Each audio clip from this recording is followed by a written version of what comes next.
Jao, gde si ovčice, moja draga? Evo me, mamice, tu. Uskoro će mrak. Dobro, ništa ne brini. Vidim da igram. I da se igram. I želim malo da odspavam. Znate, prilično sam umorna. Moram da dremnem. Samo 5 minuta. Brzo se vraćam. A baš sam umorna. Evo tu ću. Mala dobra i pametna Aska. I da izblejim. Jel volite vi da blejite? Wow! Po planinski sa Zlatibora. Jedem sve. Jedem krupnu i sitnu divljač. Usamljen u ovom gradu.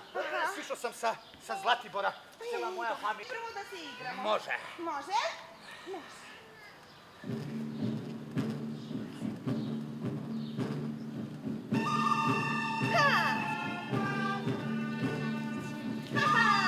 Ja ne igram ispod šatora.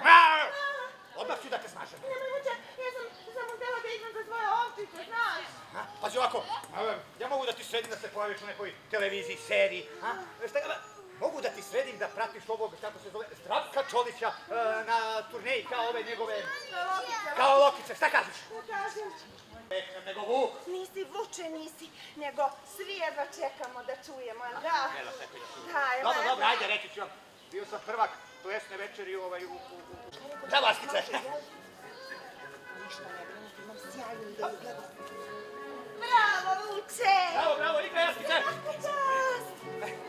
Nego, šta si ti ona rekao? Šta? Hoćeš da putujemo? Tako je, Askice! Da osnujemo baletsku trupu? Tako je, Askice!